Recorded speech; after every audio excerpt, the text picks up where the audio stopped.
Hola jóvenes, les habla nuevamente su profesor Jorge Armando Orozco Padilla. En esta oportunidad pues nos estamos reuniendo para seguir trabajando las temáticas que hemos desarrollado durante el segundo y ahora en el tercero estamos trabajando cuáles las consecuencias de las teorías económicas. En este momento pues nos estamos analizando profundamente las consecuencias de las teorías comunistas que en su mayoría se llamaron revoluciones comunistas.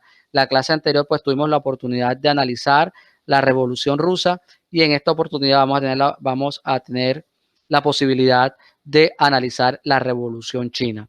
Bueno, jóvenes, no siendo más, los invito a que comencemos la clase del día de hoy. Bienvenidos a la clase social del día de hoy.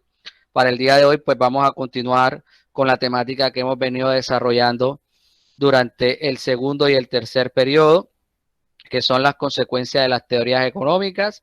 Recordemos rápidamente que en el mundo existieron dos grandes teorías económicas, el capitalismo y el comunismo, que el capitalismo busca el bienestar general a partir de darle incentivo a la empresa privada y a partir de ese postulado pues se desarrolló en el mundo durante el siglo XIX un fenómeno conocido como el imperialismo, donde las empresas, donde los países pues invadieron otros países en la búsqueda de nuevos mercados y de materia prima. Ese imperialismo trajo como consecuencia una lucha entre las potencias que degeneró en la Primera Guerra Mundial, que se disputó entre 1914 y 1918.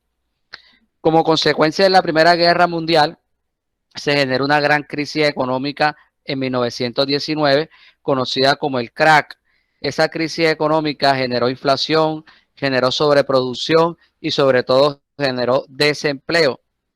Producto de esa crisis económica y del Tratado de Versalles firmado en la Primera Guerra Mundial, se inició la Segunda Guerra Mundial debido al descontento y a la sed de venganza, sobre todo de Alemania y de Italia.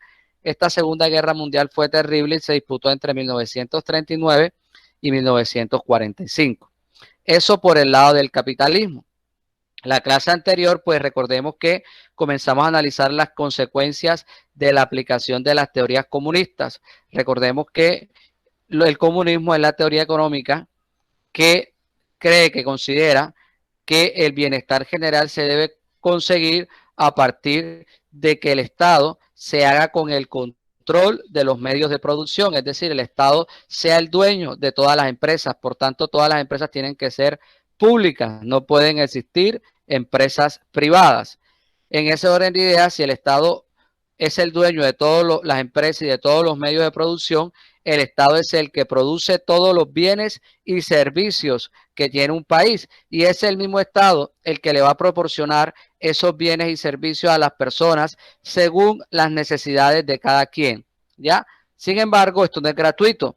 A su vez, las personas tienen que darle su fuerza de trabajo al Estado para que el Estado pues pueda generar los bienes y servicios que requiere. Es decir, ese es como un círculo y el objetivo sobre todo es darle lo que necesita la población según sus necesidades. Este postulado fue generado por el señor Carlos Marx en su libro El Capital, principalmente. Bien, cuando esto se comienza a poner en práctica, unos años después, principalmente se pone en práctica en la Revolución Rusa por primera vez, en el año de 1917. Recordemos que Rusia se encontraba en una guerra terrible, en la Primera Guerra Mundial, y que el sistema de gobierno de Rusia era una monarquía conocida como los zares.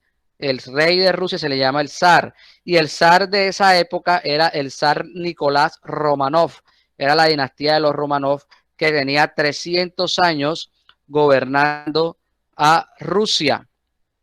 En ese orden de ideas, la población en general se encontraba muy descontenta con el zar de Rusia, con el zar Nicolás, porque había prácticamente obligado a la población rusa a entrar en la Primera Guerra Mundial, lo cual le ocasionó unas pérdidas enormes de soldados y de personas, pues que murieron en esa Primera Guerra Mundial. La gente entonces estaba abogando por pan, por comida, porque los campos estaban desolados, y estaba exigiendo la salida de Rusia de la Primera Guerra Mundial, ¿correcto? Y es en ese marco donde surgen dos grandes partidos comunistas de izquierda, podemos decirlo. Estaban los mencheviques y estaban los bolcheviques, los mencheviques con N y los bolcheviques con B. Los mencheviques estaban formados por partidos burgueses y capitalistas y el partido bolchevique estaba formado principalmente por comunistas. Los mencheviques pues creían que era necesario hacer una primera gran revolución industrial para luego hacer la toma del poder por parte del proletariado. Por su parte, los bolcheviques creían que no era necesario una reforma industrial, sino que se debía aprovechar el contexto en el que se encontraba la población de disgusto y tomarse el poder sin necesidad de que se implementara reformas industriales, ¿cierto? Sin embargo, la Revolución de Febrero fue realizada, o la primera revolución, que fue la Revolución de Febrero, fue realizada precisamente por los mencheviques y que derrocó al zar Nicolás Romanov, reunió a toda su familia y fueron asesinados. Evidentemente, para que nadie pudiera reclamar el trono de los zares de Rusia. Los mencheviques entonces accedieron al poder, sin embargo, se mantuvieron en la guerra y la gente pues siguió descontenta. Esto fue aprovechado entonces por los bolcheviques. Los bolcheviques liderados por Vladimir Lenin, por León Trotsky y por Stalin, configuraron pues un movimiento de masas, comenzaron a protestar, a marchar, y esas protestas en solo 2 semanas terminaron derrocando al partido menchevique del poder. Y entonces, en la segunda revolución, conocida como la Revolución de Octubre, los bolcheviques llevaron al poder y en ese momento sí implementaron un modelo de gobierno comunista, le cambiaron el nombre al país y desde ese momento Rusia se convirtió en la Unión de Repúblicas Socialistas Soviéticas o URSS. El modelo comunista ruso se basó en los soviets. Los soviets eran juntas locales que eran las que administraban los medios de producción, es decir, las empresas. El Estado era el dueño de las empresas, pero eran los soviets, las juntas locales formadas como lo que conocemos hoy en Colombia, la Junta de Acción Comunal, algo parecido a eso, pero estaban formados por sindicatos en las empresas y en los barrios, en las localidades, también estaban formando los soviets. Y ellos eran los que administraban las empresas, los medios de producción, los que proporcionaban los trabajos a las personas, los que distribuían los bienes y servicios según las necesidades de cada quien. Ese modelo ruso de comunismo, ese modelo soviético, fue el primero que se implementó en el mundo y se intentó expandir por todo el mundo, correcto, se intentó expandir por todo el mundo. Rusia entonces apoyó a todos los partidos comunistas del mundo con el objetivo de que implementaran modelos comunistas similares al realizado en la Unión Soviética. Esto en Colombia fue muy importante porque influenció primero la creación del Partido Comunista en 1930 y posteriormente el Partido Comunista Colombiano fue decisivo en la fundación de las Fuerzas Armadas Revolucionarias de Colombia, FARC. La FARC también recibía un apoyo financiero y militar por parte de la Unión Soviética hasta 1990, como veremos más adelante. Otro de los elementos importantes de la Unión Soviética fue la creación del Ejército Rojo, que fue un ejército muy fuerte, muy poderoso, que era el ejército soviético, que en definitiva fue el que le dio la victoria a la Unión Soviética sobre Alemania en la Segunda Guerra Mundial, como vimos el periodo pasado. Y también se creó la KGB, que era la agencia de seguridad rusa, que fue muy importante, sobre todo en la Guerra Fría, que es una guerra que veremos más adelante. Bien, hago un pequeño stop ahí, y pregunto, ¿ha quedado claro hasta ahí las temáticas que hemos desarrollado? ¿Hay alguna duda, alguna pregunta, algún comentario sobre lo que hemos hablado? ¿No ha quedado todo claro hasta ahí? ¿Sí? Sí, profe, todo claro. Todo bien, todo claro, bien. Bueno, el día de hoy entonces vamos a comenzar con la segunda gran revolución comunista que se dio en el mundo, la Revolución China. Esta revolución se dio entre 1927 y 1949. Ya de antemano podemos ver una gran diferencia cronológica entre la Revolución Rusa y la Revolución China. ¿Por qué? Porque la Revolución Rusa duró 2 semanas. Recordemos que los bolcheviques comenzaron a levantar las masas y en solo 2 semanas lograron tomarse el poder a través de marchas, de protestas, de lo que ellos llaman el movimiento de masas. Por su parte, la Revolución China, como puedes darse cuenta en la cronología, dura más de 22 años, aproximadamente 22 años, ¿cierto? 22 años, de 1927 a 1949. Y ese hecho va a ser decisivo en la forma como los revolucionarios chinos van a llegar al poder y eso, como veremos más adelante, va a ser muy importante para la historia de las revoluciones en todo el mundo. Pero comencemos desde el principio. Comencemos desde el principio a analizar entonces cómo se dio la revolución china. ¿Qué pasaba en China en el siglo XIX? En el siglo XIX, bueno, hay muchas similitudes hay algunas similitudes entre la revolución china y la revolución rusa. Por ejemplo, en el siglo XIX, el modelo político de China era una monarquía, ¿cierto? ¿Cuál es la característica del modelo monárquico? A ver quién me recuerda. ¿Cuál es la característica de un modelo monárquico? Que solo manda una persona. El poder se No transmite por la sangre. exactamente. Que el poder se Es transmite por la correcto. sangre. Es correcto, muy bien. El poder se transmite por la sangre. Y el rey pues tiene una gran autoridad en las decisiones que se tomen en el Estado. Aunque hay que anotar, eso no es el tema de la clase, pero hay que anotar que el sistema monárquico ha ido evolucionando. Es decir, hoy los monarcas, por ejemplo, en Inglaterra y en Francia hay monarquía, perdón, en Francia no, en Inglaterra y en España, perdón, hay monarquía, pero el rey de España y el rey de Inglaterra no tienen las mismas funciones que tenían hace 200 años. En esa época, hace 200 años, la monarquía era muy diferente a hoy. El poder se transmite por la sangre. El rey tiene un poder muy grande, es la máxima autoridad del país, ¿cierto? Hoy por hoy, en las monarquías, por ejemplo, la monarquía británica, que es la Inglaterra, la máxima autoridad política es el primer ministro. Y en España, la máxima autoridad política es el presidente, aunque los reyes tienen un papel más bien decorativo. Pero bueno, regresemos al tema que nos interesa, que es la monarquía de China. La monarquía de China en el siglo XIX. Entonces en China había una monarquía, pero hay una particularidad. La monarquía de China es muy antigua, tiene más de 2000 años, bueno, incluso podemos hablar de hasta 3000 años. Recordemos que la monarquía en China se instauró aproximadamente en el año 2000 antes de Cristo.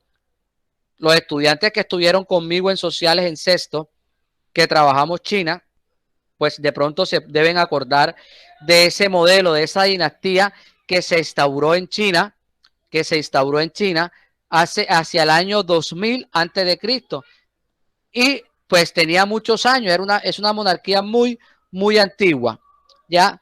Sin embargo, aunque esa monarquía era muy antigua, se comenzó a desprestigiar, igual que la monarquía de Rusia, también entró en desprestigio. Y entró en desprestigio por una guerra, igual que la monarquía de Rusia. Recordemos que la monarquía rusa, los zares, entraron en desprestigio como consecuencia de la Primera Guerra Mundial. Y en China, la monarquía entró en desprestigio debido a dos guerras. Las dos guerras se dieron en el siglo XIX y fueron las guerras del opio. Bueno, lo primero es que es el opio. El opio es una planta que es alucinógena, ¿sí? Pero además de eso, con esa planta se pueden hacer medicinas para calmar los dolores, para anestesia. El opio se utiliza mucho en la medicina para la anestesia y también para tratar los dolores. Es un analgésico muy, muy potente, pero también si se utiliza mal, el opio también se puede convertir en una droga alucinógena, por ejemplo, como la heroína. Entonces, los europeos pues estaban ávidos, deseaban tener el opio. Recordemos que en el siglo XIX en Europa se estaba dando un fenómeno en la economía que nosotros llamamos, que decíamos que se llamó ¿cómo? ¿Cómo se llamó el fenómeno que ocurrió económico en Europa en el siglo XIX? A ver, ¿quién me recuerda? Imperialismo. ¿Y en qué consistía el imperialismo? A ver. En dominar los mercados de otros países. ¿Por qué? ¿Qué buscaban? A ampliar su mercado. ¿Y qué más? Riquezas. Bueno, riqueza, pero algo muy particular. No, algo muy particular, algo muy específico. ¿Qué buscaban los países europeos? Materia prima, muy bien. Materia prima, recordemos que es el elemento inicial, el elemento primero que genera la producción. Entonces, en China, los europeos buscaban la materia prima del opio, porque le decía que el opio se utilizaba para hacer medicamentos principalmente, sobre todo anestesia, sobre todo analgésico, y bueno, no faltaba el que la utilizaba para drogarse como sustancia alucinógena. Para lo que fuera, los europeos querían y deseaban el opio, ¿ya? Los chinos tenían una prohibición de utilizar el opio porque pues la gente se drogaba con el opio en China y en China existía, el opio estaba prohibido, no se podía vender, ni comprar, ni consumir, por supuesto, pero los europeos querían el opio y los chinos estaban totalmente reacios y se negaban a venderle el opio a los europeos. Así es que los europeos pues decidieron entrar a China y tomarse el opio por la fuerza. Y fue así como en el año de 1939 inició la primera guerra del opio. China no era un país pequeño, no era un país desorganizado como si de pronto lo eran algunas regiones de África. En China tenían 2000 años más de 2000 años de existencia, tenían un ejército fuerte, tenían una armada fuerte, tenían barco, así que no iba a ser tan fácil, dominar a China como habían dominado a los países de África, a los países europeos en la época del imperialismo. Así es que para derrotar a China se tuvieron que unir varios países europeos y aunque China dio pelea, no pudo resistir el embate y la potencia de los países europeos, sobre todo porque los países europeos tenían un arma especial, que los chinos no tenían. A ver quién sabe cuál es. A ver quién sabe cuál es el arma especial que tenían los chinos, los europeos para derrotar a China. Hombre, tampoco está allá ahí. Las bombas nucleares todavía no, las bombas nucleares nacieron en la Segunda Guerra Mundial. Estamos en el año de 1000. Oye, aquí hay un error grave, mano. De ahí lo corrijo enseguida. Aquí hay un error grave. No es 1900, ahí dice 1939, pero es 1839, la primera guerra del opio. No sé si se habían dado cuenta que había ese error ahí.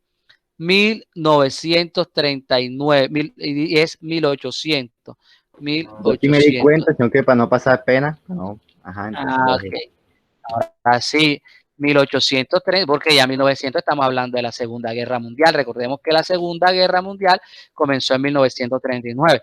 1839, 1842. Ahora sí, Primera Guerra del Opio. ¿Ya? Esa fue la Primera Guerra del Opio. Entonces, para resumir, el arma especial que tenían los europeos eran las armas de fuego. Miren ustedes esa paradoja. Los que dieron, repito, sociales conmigo en sexto, que trabajamos la antigua China, recordarán que los que inventaron la pólvora fueron los chinos, ¿cierto? Sin embargo, los chinos utilizaban la pólvora como fuegos artificiales, la utilizaban en sus festejos, pero los europeos fueron los que utilizaron la pólvora como un arma. Entonces, aunque los chinos tenían la pólvora, no la tenían como un arma. En cambio, los europeos la utilizaron para hacer armas de fuego. Y con esas armas de fuego que tenían pólvora, la misma pólvora que habían inventado los chinos, la utilizaron para derrotar a China. Y no una vez, sino dos veces. Dos veces. La primera guerra del opio fue en 1839 y de 1839 a 1842 y la segunda guerra del opio fue de 1856 a 1860. En todas dos guerras China fue derrotado y eso fue un golpe rotundo, un golpe grande para China. A ver, vamos a ver si se acuerdan de la clase que le di yo en sexto. ¿Cómo se llamaba? ¿Cómo se llamaba? ¿Cómo se llama? Porque todavía existe. La maravilla, la construcción de ingeniería más importante de China. A ver, ¿cómo se llamaba? La muralla La muralla china. Exactamente, muy bien. Y esa muralla, a ver si se acuerdan, ¿para qué la construyeron los chinos? ¿Por qué la construyeron? ¿Por qué la construyeron? A ver si se acuerdan. Bueno, hay varias razones. Para defenderse. Para que no puedan pasar, para defenderse, pero hay una razón en particular que es muy interesante, ¿no? Que es muy interesante. Bueno, ¿se acuerdan? Los chinos creían y consideraban de que su civilización era una civilización superior al resto de pueblos que existían en el mundo. Entonces, una de las razones por las cuales, no es la única, es una de las razones por las cuales se creó la Gran Muralla China, era para separarse del resto del mundo, porque ellos consideraban de que el resto del mundo eran pueblos incivilizados, que la China era el pueblo más avanzado y más civilizado de todo el mundo. Imagínense ustedes, ellos se consideraban superiores al resto de las civilizaciones del mundo.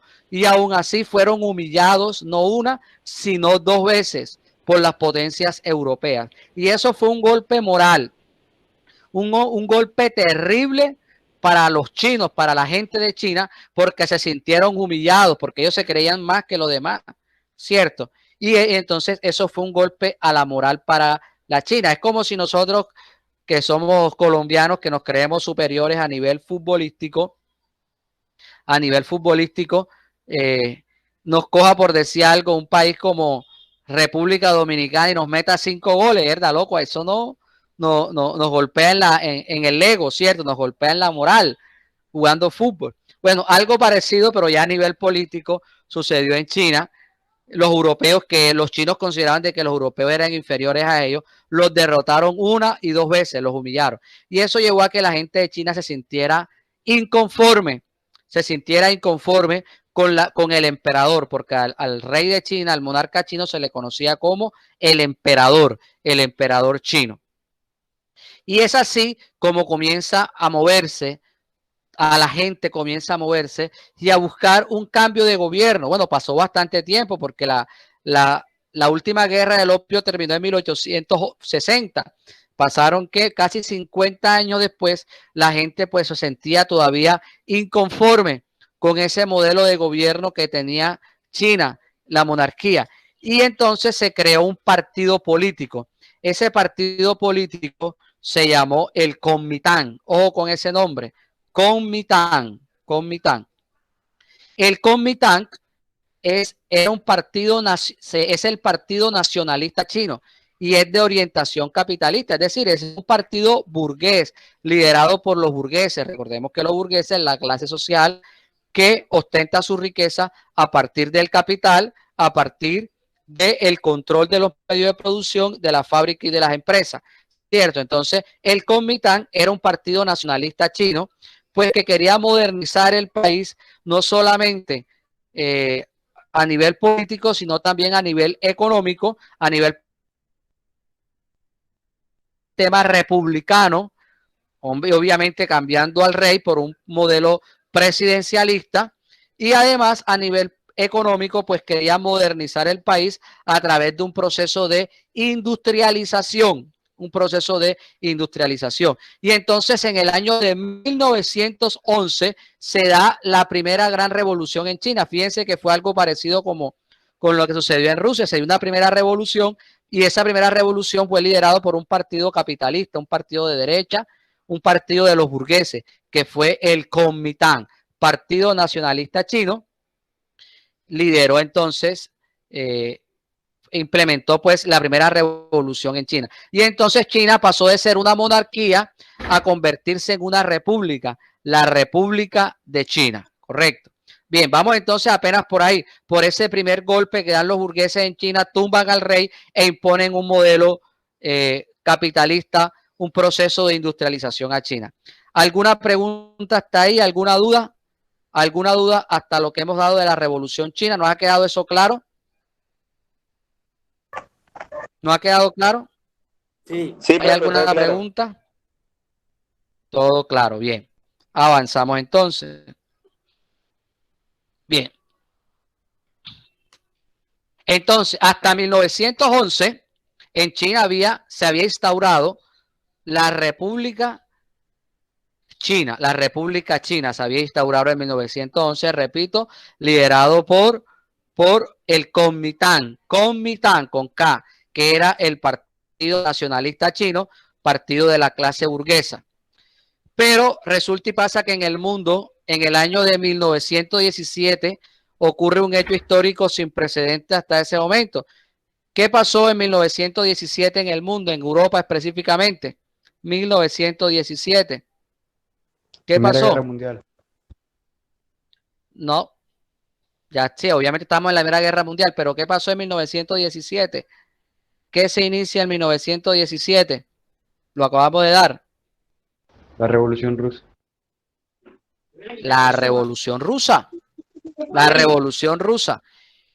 ¿Y cuál era el postulado de la revolución? Uno de los postulados más importantes de la Revolución Rusa era que no era solamente crear el comunismo en Rusia, sino que su objetivo era expandir el comunismo por todo el mundo. Ese era uno de sus objetivos y por eso comenzó a apoyar el nacimiento de partidos comunistas en todo el mundo. Y uno de los partidos comunistas que apoyó la Unión Soviética fue el Partido Comunista Chino. Fíjense que la Revolución Rusa se da en 1917 y unos años después, 1921, estamos hablando de ¿cuántos años? 4 años después, en 1921, se crea el Partido Comunista Chino apoyado por la Unión Soviética, que ya en esa época ya era Unión Soviética. Entonces se crea el Partido Comunista Chino. Uno de los líderes o el líder más importante del Partido Comunista Chino se llamaba Mao Zedong, también conocido como Mao Zedong. Mao Zedong o Mao Zedong sería el mismo nombre con que identificamos al líder de la Revolución China. Y entonces ese partido comunista comienza a entrar en pugna con el partido capitalista, el partido de gobierno, que era el Kuomintang. Y digamos que las tensiones se hacen tan grandes y en el año de 1927 inicia la guerra entre el Kuomintang, que era el partido de los burgueses, el partido capitalista de China, que era el que estaba en el gobierno, y el Partido Comunista Chino, liderado, repito, por Mao Zedong, también conocido como Mao Zedong. ¿Ya? Sin embargo, hay una gran diferencia, ahora sí, entre la población entre la forma como llega al poder la Revolución China y la forma como llega al poder la Revolución Rusa, ¿correcto? ¿Por qué? Porque si bien ambas poblaciones eran rurales, recordemos que los rusos, que el partido bolchevique, que era el Partido Comunista de Rusia, para llegar al poder en la Revolución de Octubre, movilizó las masas, ¿cierto? Es decir, comenzó a hacer marchas, protestas, meeting, huelgas, y esas marchas desestabilizaron el gobierno de los mencheviques y permitieron que en 2 semanas llegara al poder. Recordemos que el partido menchevique pues estaba un poco debilitado, cosa que era muy distinta para el partido del Kuomintang en China, el partido burgués capitalista del Kuomintang en China, el Partido Nacionalista, estaba muy fuerte y era liderado por un hombre pues que tenía mucha credibilidad dentro de su grupo, que era el señor Chiang Kai-shek. Ojo con ese nombre, Chiang Kai-shek. Ya tenemos varios nombres que se tienen que aprender en chino. El primero, el Kuomintang, que era el Partido Nacionalista Chino capitalista de clase burguesa. Luego tenemos a Mao Zedong, que era el líder del Partido Comunista Chino. Y ahora tenemos a Chiang Kai-shek, que es el líder del Kuomintang o el partido el Partido Nacionalista Chino, que era el partido de los burgueses. Entonces, por un lado estaba Mao Zedong con su partido comunista y por el otro lado estaba Chiang Kai-shek como liderando el partido del Kuomintang, que era el partido de derecha. Correcto. Y entonces se generan esas tensiones entre el capitalismo y el comunismo en China. La diferencia, como le decía, era que el Kuomintang era muy fuerte, tenía un gran ejército, estaba respaldado fuertemente. Y entonces Mao Zedong, que era un gran líder militar, decide utilizar una estrategia para llegar al poder. La estrategia para llegar al poder, que ahorita vamos a profundizar en ella, se llamó la Guerra Popular Prolongada, o GPP, repito, Guerra Popular Prolongada. No voy a profundizar ahorita porque ahora vamos a hablar de ella. Utilizando esa estrategia, Guerra Popular Prolongada, el GPP, el Partido Comunista Chino diseñó una estrategia para tomarse el poder, no en 2 semanas como se la tomó la Revolución Rusa, sino en 20 años. Es decir, era un plan con el objetivo de tomarse el poder a largo tiempo. Y utilizando esa estrategia, pues demoraron bastante, demoraron 22 años, pero al fin,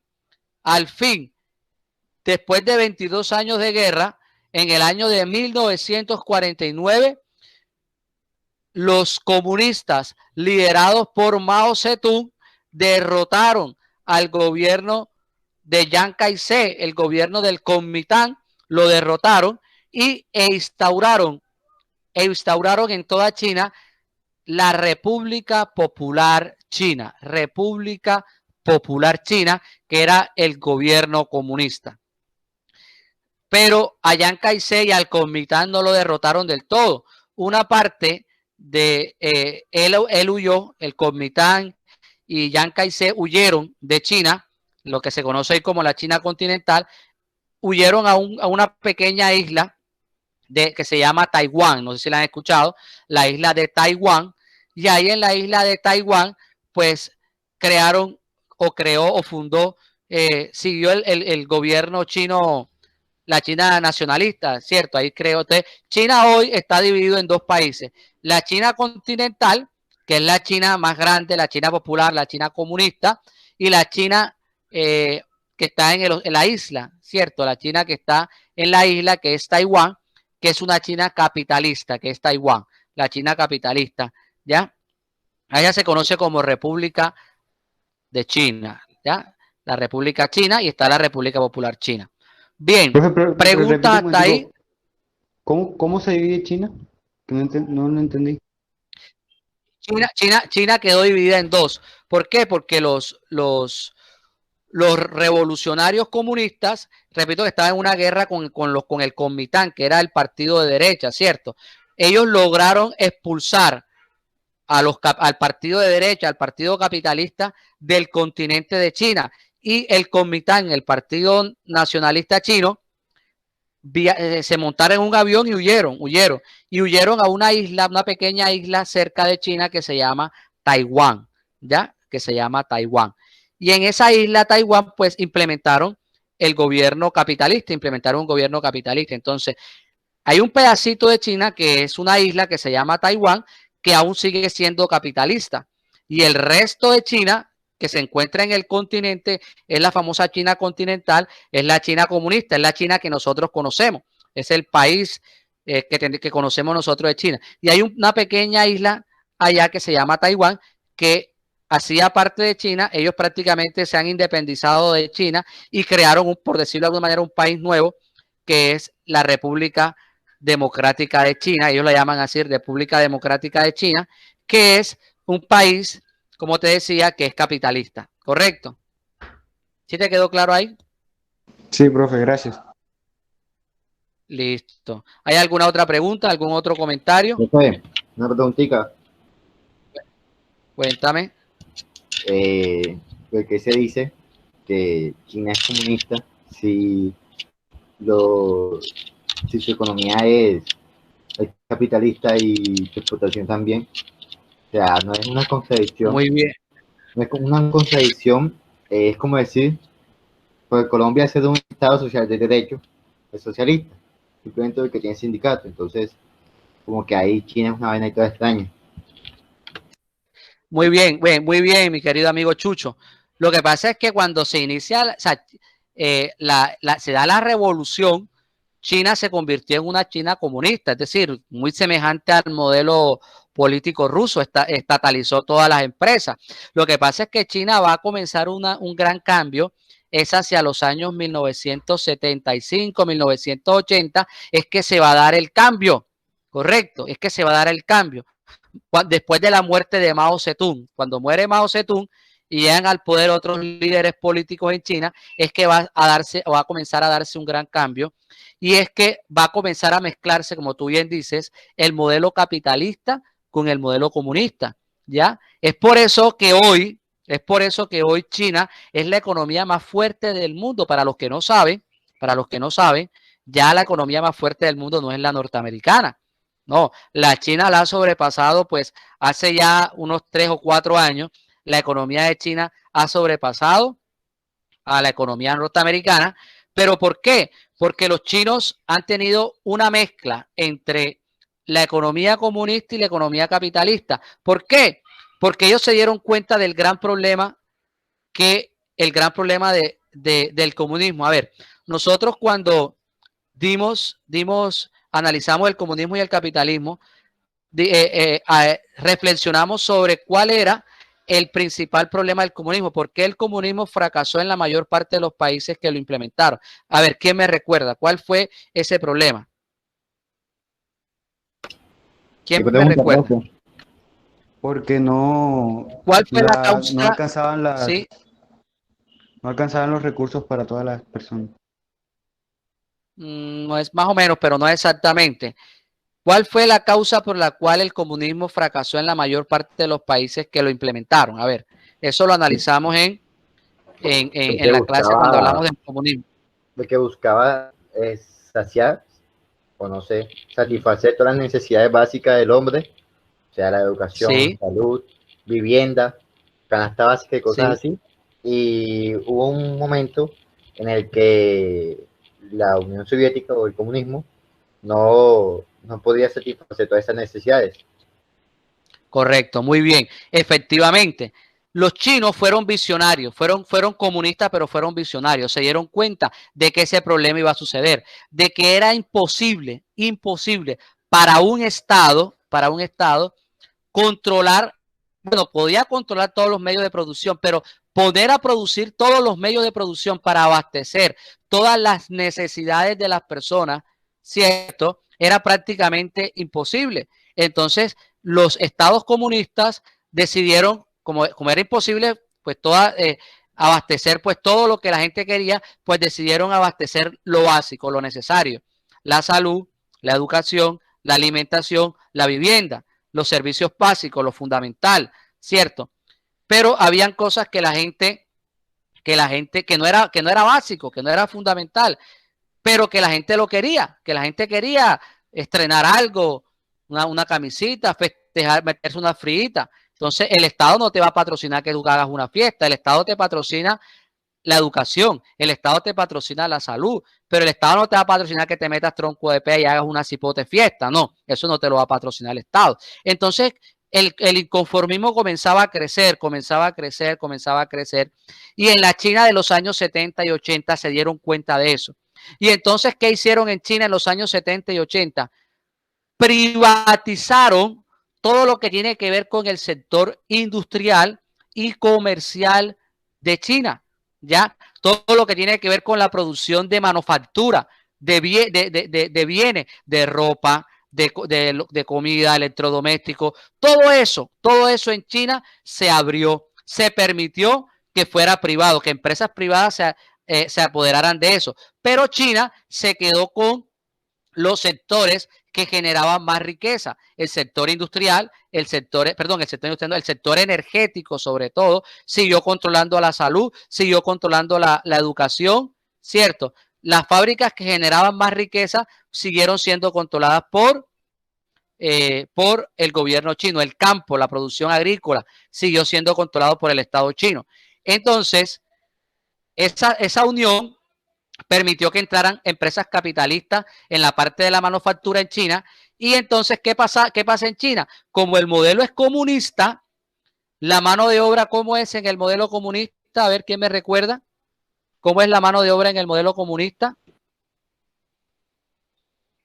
¿Cómo es la mano de obra? ¿Cómo se genera el empleo en el modelo comunista? ¿Cómo se genera? ¿No se acuerda? ¿Qué tiene que dar la población al Estado en contraprestación a que le da todos los bienes y servicios que necesita? La fuerza ¿Qué de tiene que dar la trabajo. población? Muy bien, mi querida amiga María Camila, la fuerza de trabajo. ¿Qué quiere decir? Que en los países comunistas los trabajadores dan su fuerza de trabajo. No quiere decir que no le van a pagar, sino que les pagan un poquito para que cubran alguna que otra necesidad. Entonces, esa es una gran ventaja porque la mano de obra en China es muy barata, y los países europeos es lo contrario, la mano de obra es muy cara, Entonces, por decir algo, un día de trabajo pagado en China, una hora de trabajo pagada en China puede estar saliendo por, ¿qué les digo yo? Por un día de trabajo puede estar saliendo por 60,000 pesos colombianos, para que lo entendamos. Y ese mismo día de trabajo en Estados Unidos puede estar saliendo por 400,000 pesos, un día de trabajo en Estados Unidos. Entonces, un poquito menos, tampoco 400, como 120,000 pesos, más o menos. Entonces, obviamente a las empresas multinacionales les conviene más hacer sus productos en China que en cualquier otro país, porque la mano de obra es más barata, ¿cierto? Y es por eso que China ha comenzado a producir absolutamente todo, o el 60 o 70% de todos los bienes y servicios, de todos los productos que se generan en el mundo son fabricados en China. Aunque sean empresas norteamericanas, prefieren fabricarlo en China porque ya la mano de obra es más barata, ¿cierto? Entonces, eso es lo que ha convertido a China hoy en el país con la economía más fuerte del mundo. Por un lado, es un país económicamente abierto al mercado capitalista, pero a nivel político y a nivel de contratación de la mano de obra es comunista, ¿ya? Pero el Estado además hace una gran inversión en lo social. Ahí hay educación, ahí hay salud, ahí hay vivienda, y por eso pues la gente de alguna manera se siente de alguna manera satisfecha porque el Estado le brinda una buena calidad de vida. No sé si quedó clara ahí la respuesta para Chucho. No sé si quedó clara la respuesta ahí para Chucho. Jesús. Sí, señor. ¿Sí? Bien, ok. Entonces, como te decía, al inicio, cuando llegó Mao Zedong, sí era un comunismo radical, pero cuando muere es que comienzan a darse las transformaciones en China. Bien. Consecuencias de la Revolución China. Ya, varias consecuencias. Lo primero es que esa revolución no se dio en la ciudad como se dio la Revolución Rusa, sino que se dio del campo a la ciudad. La mayor parte de la población de China era campesina. A los miembros del Partido Comunista y a los líderes del Partido Comunista que estaban en las ciudades fueron asesinados por el Kuomintang. Por tanto, los líderes principales que lograron la victoria en la Revolución China eran los líderes que vivían en el campo, apoyados por los campesinos. Como les decía, China era grande, China es uno de los países más grandes en extensión geográficamente hablando del mundo. Por eso, el líder del Partido Comunista Chino, que era Mao Zedong, decidió implementar una estrategia de guerra conocida como la Guerra Popular Prolongada. la GPP, Guerra Popular Prolongada. ¿Y en qué consistía esta guerra? Consistía en que la población china iba a ir creciendo paulatinamente hasta alcanzar la victoria.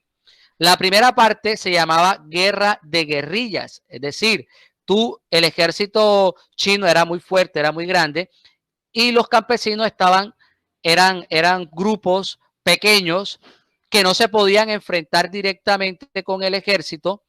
¿Por qué no se podían enfrentar directamente con el ejército? Porque obviamente el ejército estaba mejor organizado, estaba mejor armado y los iba a derrotar. Entonces, en esa primera parte, la guerra de guerrillas, el Partido Comunista o la guerrilla del Partido Comunista no se debía enfrentar directamente con el ejército, sino que tenía que hacer guerra de guerrilla. ¿En qué consiste la guerra de guerrilla? En atacar al enemigo cuando menos los espera. Es decir, cuando los soldados van caminando, aparecerle por los matorrales, dispararle, matar a 2, 3, 4 y huir.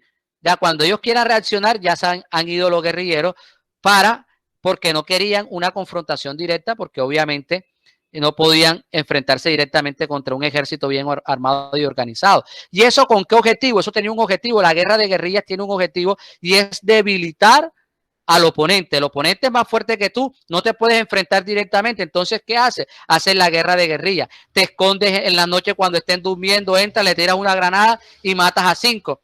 Y eso también va desmoralizando a las tropas del ejército. Y entonces muchos desertan,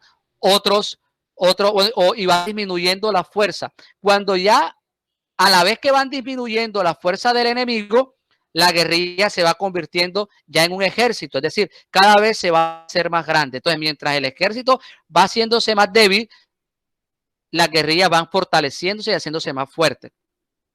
Después de la guerra de guerrillas viene la guerra de posición. Ya cuando tienes un ejército fuerte, la segunda parte es tomarte un lugar para tener una retaguardia, es decir, dominar parte del territorio. Y entonces te haces con el control de algunas ciudades o de algunas zonas importantes del país, algunas zonas importantes del país. ¿Por qué? Porque esa va a ser tu zona de retaguardia. ¿Qué quiere decir eso? Que esa zona la tienes que controlar tú, porque si en algún momento te está derrotando, te está ganando, tú vas a poder regresar a esa zona donde vas a estar seguro. Entonces, después que estás fuerte, repito, el segundo paso es tomarte algunas posiciones, algunas zonas donde la debes controlar totalmente.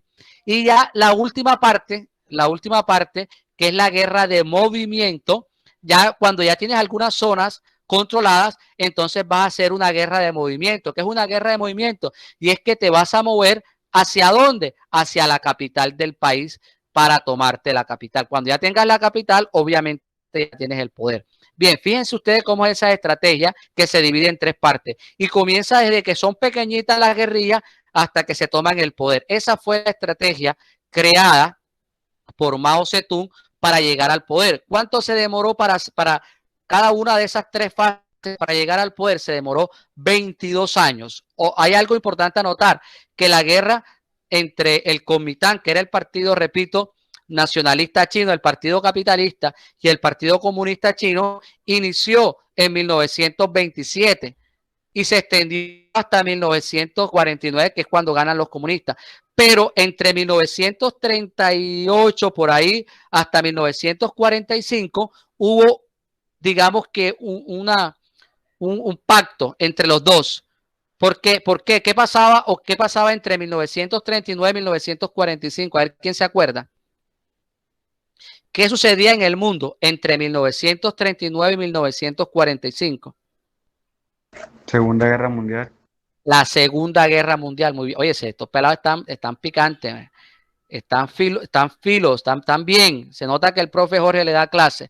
Bien, efectivamente, entre 1939 y 1945 se dio la Segunda Guerra Mundial. Y recordemos, bueno, China jugó un papel importante en esa Segunda Guerra Mundial. Bueno, entre comillas importante, porque China sufrió el avance del ejército japonés. Recordemos que China fue invadida por Japón. Entonces, en ese lapso, cuando se dio la Segunda Guerra Mundial, digamos que tanto el Partido Nacionalista como el Partido Comunista decidieron hacer un pacto de no agresión, es decir, detener la guerra un momentico para enfrentar al invasor japonés, ¿ya? Para enfrentar al invasor japonés. Al finalizar la Segunda Guerra Mundial en 1945, nuevamente se inició la guerra entre los comunistas y los capitalistas. Y como les decía, ahí sí ganaron los comunistas. Bien, para terminar con las consecuencias de la Revolución China, esa revolución que se dio tan lejos en Colombia. China de Colombia está supremamente lejos. A pesar de que está tan lejos, esa revolución influenció fuertemente a nuestro país Colombia, porque gracias a esa revolución se creó en Colombia una guerrilla muy importante, que fue la guerrilla del EPL, Ejército Popular de Liberación. ¿Ya? El símbolo de la Revolución China es la estrella. El símbolo de la Revolución China es la estrella. Y aquí, como pueden darse cuenta, esta es estoy señalando con el cursor, esta bandera que está aquí es la bandera del EPL en Colombia. Como pueden darse cuenta, tiene en el centro la estrella que representa que está influenciado por la Revolución China. Entonces, desde China, el EPL recibió preparación militar, el EPL recibió armamento, recibió también apoyo económico, y entonces esa también fue una de las grandes consecuencias de la Revolución China en Colombia. Digamos que el EPL se inspiró en la lucha que desarrolló la Revolución China en China, y pues quería hacer algo parecido acá. Otra de las consecuencias importantísimas que tuvo la Revolución China en Colombia es que muchas o todas, o no todas, no, la mayoría, excepto el M-19, la mayoría de las guerrillas que hubieron en Colombia intentaron implementar ese modelo propuesto por Mao Zedong, el modelo o la estrategia de guerra implementada por Mao Zedong, conocida como el GPP, es decir, esa guerra de guerrillas. Todas las guerrillas, la FARC, el ELN, el EPL, todas han intentado acoger o han acogido la estrategia de guerra propuesta por Mao Zedong, que consiste, como le decía, en tres partes: guerra de guerrilla, guerra de posiciones y guerra de movimiento. De todas las guerrillas, la única que ha alcanzado la última etapa, que es la guerra de movimiento, es la guerrilla de la FARC. Por allá en el año 1999, 1998, en el año 2000, la FARC tenía en sus filas a más de 20.000 hombres y estuvieron muy cerca, óigase bien, estuvieron muy cerca de la capital de Colombia, que es Bogotá. Entonces, eso fue por allá en el año 2000. Entonces, eso es importante tenerlo claro. Ok, entonces, resumo en lo que tiene que ver con la estrategia. Decíamos que la estrategia de la Revolución China se dio del campo a la ciudad, su mayor parte, que además utilizaron una estrategia de guerra conocida como el GPP, que consiste en guerra de guerrilla, guerra de posición y guerra de movimiento, y que eso fue decisivo para influenciar para el caso de Colombia a la guerrilla del EPL y a las demás guerrillas, porque intentaron imitar lo que hicieron las guerrillas comunistas de China. Bien, ¿hay alguna pregunta, algún comentario hasta ahí? ¿No ha quedado todo claro? ¿Algún interrogante? ¿Todo claro sobre la Revolución China? Sí, profe. Todo claro. Bien, entonces voy a hacer un rápido resumen de 2 minuticos y luego vamos a ver un video y con el cual pues vamos a terminar la clase de hoy, y luego voy a hacer unas preguntitas para tomar nota. Bien, resumo rápidamente entonces la Revolución China. Decíamos que la Revolución China se dio entre 1927 y 1949, que todo comenzó en el siglo XIX. En el siglo XIX China tenía un sistema de gobierno monárquico donde el poder se transmitía por la sangre. Ese modelo de gobierno tenía más de 2.000 años, incluso podemos hablar de casi 3.000 años. Tenía ese modelo de gobierno monárquico. Sin embargo, la monarquía se comenzó a desprestigiar en China debido a las dos guerras del opio. La primera, que se dio entre 1839 a 1842 y la segunda entre 1856 a 1860. El opio era una planta o es una planta que se utiliza sobre todo para medicamentos, para analgésicos y para anestesia, aunque también se utiliza para la droga. En China estaba prohibido la comercialización del opio, pero los europeos querían el opio. Como China se negó a vendérselo, entonces decidieron invadirlo. China estaba bien organizado, no iba a ser tan fácil. No iba a ser tan fácil dominar a China como los europeos dominaron a África. Sin embargo, y aunque opusieron resistencia, los chinos fueron derrotados 2 veces por los países europeos que les tocó unirse para poder derrotar a China. Cuando derrotaron a China, China quedó humillada y la gente pues comenzó a sentirse decepcionada de la monarquía. Y eso es aprovechado por el partido capitalista conocido como el Kuomintang, que era el Partido Nacionalista Chino, formado principalmente por una burguesía que en el año de 1911 realiza una revolución, derrocan al gobierno monárquico e implementan un modelo capitalista y un proceso de industrialización en China. Pasaron algunos años y en el año de 1917 se da la Revolución Rusa. Los rusos apoyaron la creación del Partido Comunista 4 años después en el país de China. Entonces, en 1921 se crea el Partido Comunista Chino, como les decía, apoyado por la Unión Soviética. Y en el año de 1927, ese Partido Comunista le declara la guerra al Kuomintang, liderado por Chiang Kai-shek, y el Partido Comunista liderado por Mao Zedong. Entonces, en el año de 1927 inicia la guerra.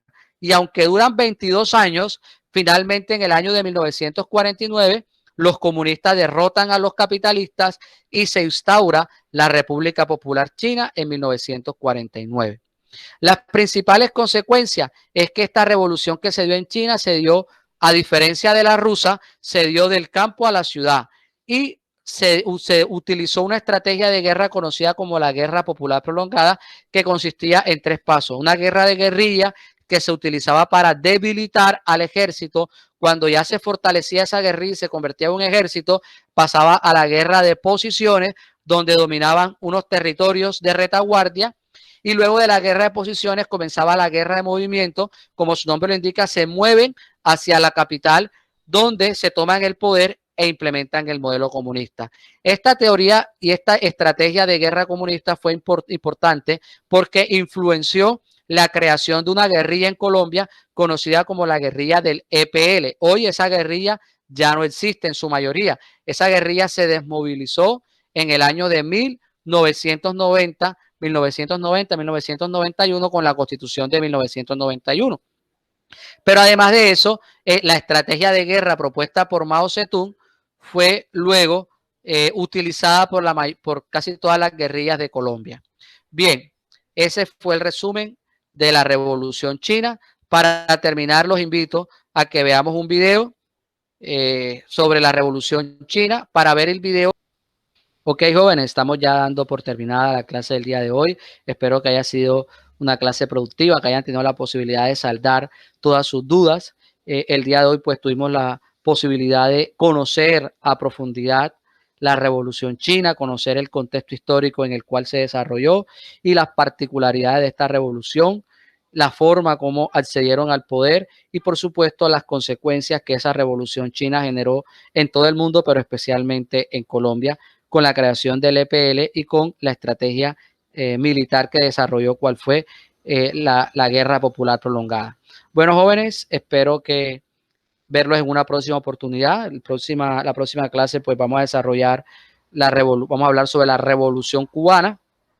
De antemano quedan cordialmente invitados a esa clase y los espero entonces puntuales el próximo miércoles a las 2 de la tarde. Bueno, jóvenes, que estén muy bien y nos vemos en una próxima oportunidad. Hasta pronto.